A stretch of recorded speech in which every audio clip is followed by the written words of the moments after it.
posisinya di sini. Jadi ada satu anticline yang dia tight ya. Jadi ini anticline yang paling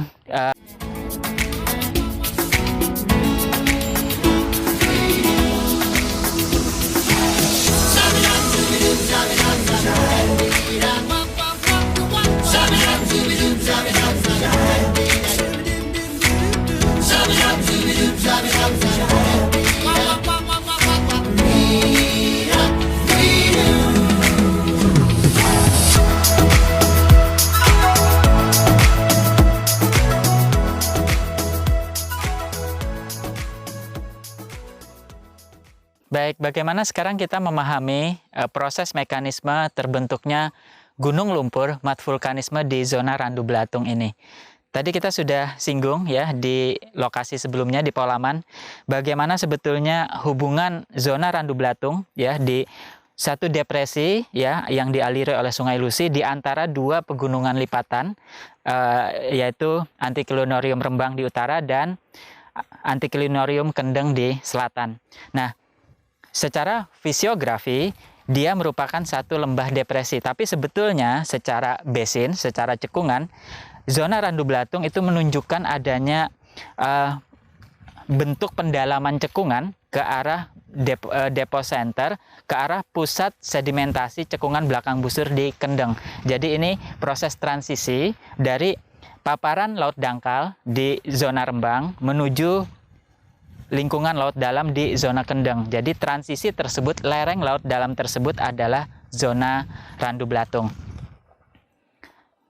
Nah, kita sekarang berada di lokasi ini yang ditandai putih. Jadi dia sebetulnya di satu anticline yang disebut sebagai anticline gabus ya di sini.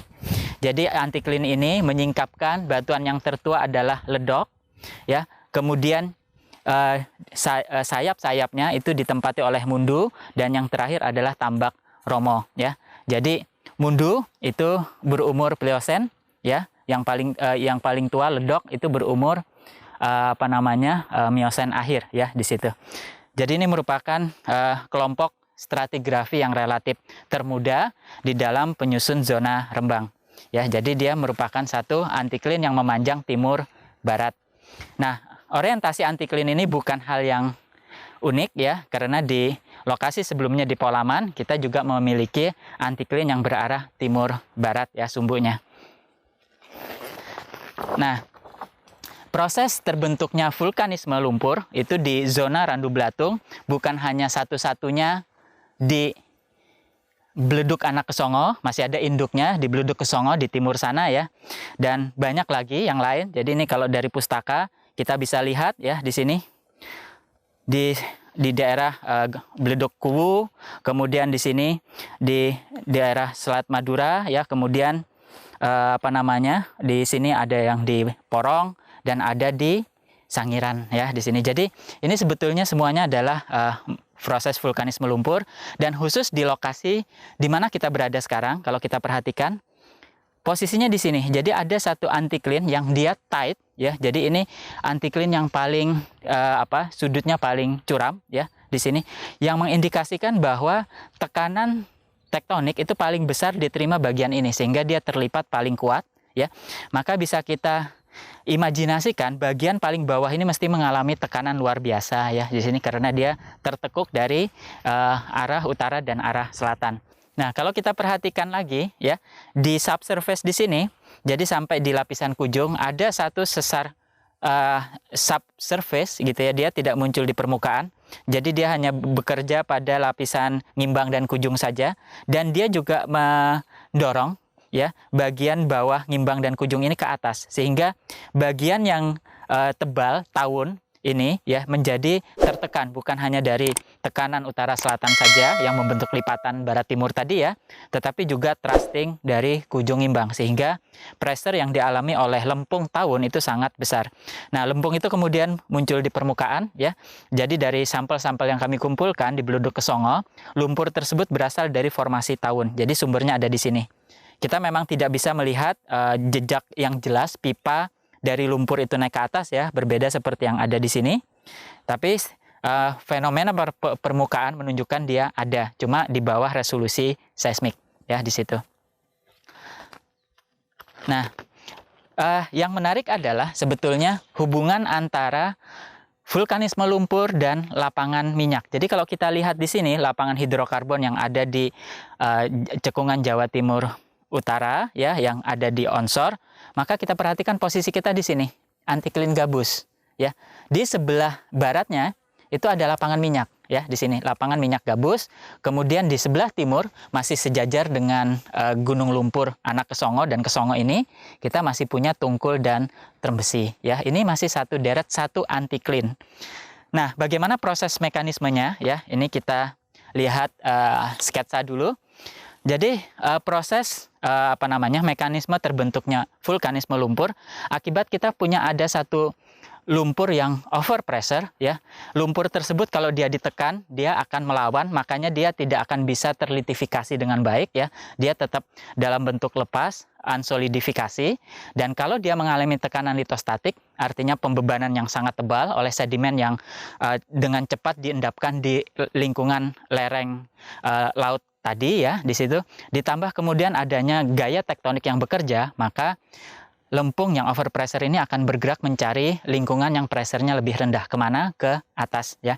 Nah, ketika dia bergerak ke atas, maka massa yang bergerak ke atas ini akan meninggalkan ruang kosong. Jadi chambernya akan kosong ya. Maka ini akan diimbangi dengan adanya amblesan ya. Jadi ada subsiden, sehingga kalau kita perhatikan ya, di sekeliling dari beleduk Anak Kesongo ini kita punya satu parit gitu ya, satu tebing yang membatasi ya, berbentuk sirkular seperti ini ya di situ. Jadi ada proses keseimbangan, ada yang naik dan ada massa batuan yang turun. Nah, bagaimana sekarang konsentrasi dari gunung lumpur dan lipatan ya. Jadi kalau kita lihat di sini, kalau ini batuan kita lipat ya, jadi ini kita tekan, maka di bagian puncak ya, di bagian atas kristalnya dia akan mengalami regangan. Maka akibatnya apa di sini? Akan terbentuk kekar-kekar sesar-sesar ekstensional, dan lingkungannya pasti pressure-nya rendah ya, karena dia ekstensional, ngebuka. Sementara di bagian inti dari lipatan pressure-nya pasti tinggi. Kemana over pressure mat yang kalau ada di sini akan bergerak? Pasti ke atas. Nah, ini yang terjadi di sini ya. Jadi skenario-nya kita punya lipatan, kemudian kita punya shell atau mat yang over pressure, dan kita punya fracture-fracture yang ekstensional, low, yang pressure-nya lebih rendah daripada dialami oleh shell, maka shell itu akan bergerak ke atas membentuk gunung-gunung lumpur ya di sini. Nah, karena dia berasosiasi dengan hidrokarbon ya, karena di bawah ini litologinya kaya akan sumber-sumber organik, maka migas yang terbentuk itu juga akan bergerak naik ya, sehingga dia akan mengisi kantong-kantong pada jebakan-jebakan struktural dan stratigrafik pada antiklin ini. Jadi sebetulnya mereka koinsiden saja ya di sini. Jadi ada antiklin, migas terbentuk, tersimpan di sayap-sayap atau di puncak antiklin, sementara di bagian inti yang kebetulan ada over pressure shell, maka dia juga akan naik membentuk mat volcano ya. Jadi ini dua proses yang tidak related, tetapi mereka terjadi pada lokasi yang sama ya di situ. Jadi saling koinsiden. Mudah-mudahan kunjungan kita ke beleduk Anak Kesongo ini membuka wawasan kita bahwa ada hazard yang dimiliki, karena biar bagaimanapun ya, mat diapirisme ini tentu satu hazard bagi infrastruktur, bagi konstruksi, bagi eksplorasi ya. Tetapi kita juga melihat adanya faktor-faktor yang mendukung kehadiran hidrokarbon di dalam setting yang sama ya. Jadi ini tantangan eksplorasi di cekungan Jawa Timur Utara, terutama kalau kita meninggalkan zona paparan Rembang masuk ke cekungan yang lebih dalam di Kendeng. Jadi transisinya di daerah Randu Blatung kita akan menghadapi situasi seperti ini. Baik, jadi kita sudah melihat apa yang terjadi di zona transisi antara paparan Laut Dangkal Rembang ya, dan kita sudah perlahan bergerak ke selatan menuju lingkungan yang lebih dalam. Saat ini kurang lebih kita berada di lingkungan lereng laut yang sedimentasinya sangat cepat ya. Maka kita akan lanjut ya ke zona Kendeng, di mana batuan-batuan yang mengisi cekungan laut dalam itu ditemukan terangkat ke permukaan oleh proses tektonik berupa sesar-sesar anjak. Kita akan bandingkan keduanya dalam ekskursi kita kali ini.